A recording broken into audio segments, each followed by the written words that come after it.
but Julian Assange is a publisher. Now, he's gotten a raw deal. There's no question about it. Every single news outlet in the country, David's got a news outlet. He depends on sources, right?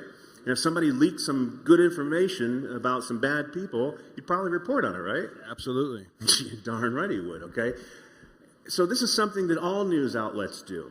That's all the news outlets depend on sources, and many of these large news outlets, of course, they depend on leaks. Don't you want to know if your government is serving you properly or not, or if they're cheating, or if they're doing bad things they shouldn't be doing? That's the point. The media can keep our government honest. So, bottom line is, Julian Assange posted some leaks. That's what he did. He published. And now he's being criminalized for it. And it's a shame. And it's a very dangerous precedent right now. And now, how did they get him in Belmarsh? This is ridiculous. They changed the label on him. They knew that they couldn't go after him if he was a publisher. Right? Because you have rights to publish. They changed the label. They labeled him. They snuck it in through the Senate Intelligence Committee to label him as an independent state actor that was a hostile intelligence service. Oh, I'm sorry, a non-state hostile intelligence service, verbatim. That's how they labeled him.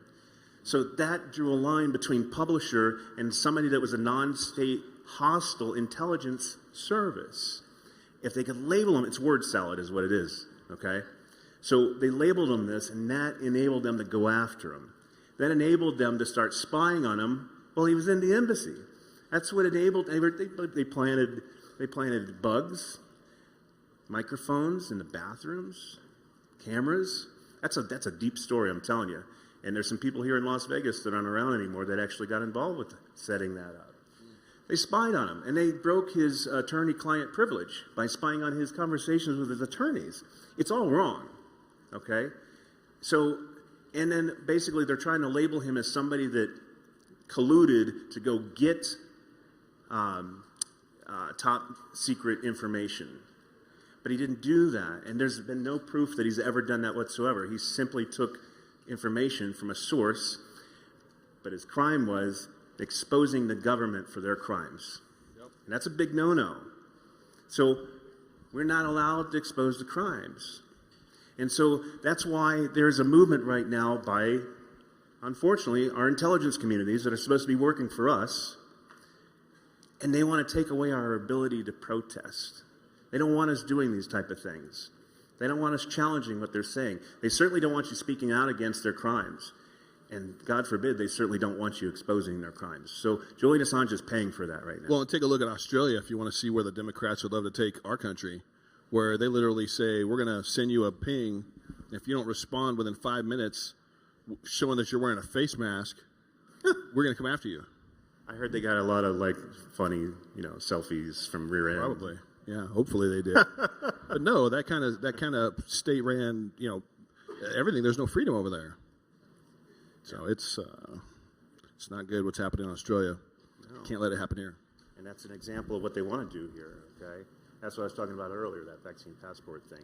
They want to, Did I answer your question? Well, is it going to, you know what? I think their case is unraveled completely, to be honest with you. Siggy the hacker, who's actually a pedophile, proven, admitted, and now he's been arrested.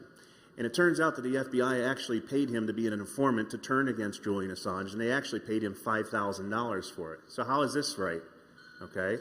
And then it turns out that he actually admits that he made up the lies, which were used to have him prosecuted in the first place. So how is that right? How is our intelligence community able to do this to publishers? They're crying. The whole thing has completely fallen apart. But our intel community here and our current administration is insisting on extraditing him back here to the United States. Oh, and by the way, it turns out that there was an expose in Yahoo to where they actually had plans to capture and or kill him. Real plans. Pompeo says the people that leaked that should be prosecuted. Well, those are crimes, aren't they?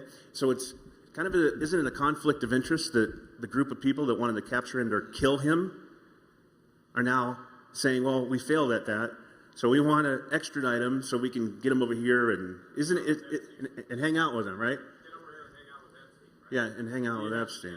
You know, we have to speak up about this case. It is probably, I think, it's arguably the most important case or trial of our lifetime, because it if they can do that to him, they'll do it to anybody that they want, no matter who it is. Right.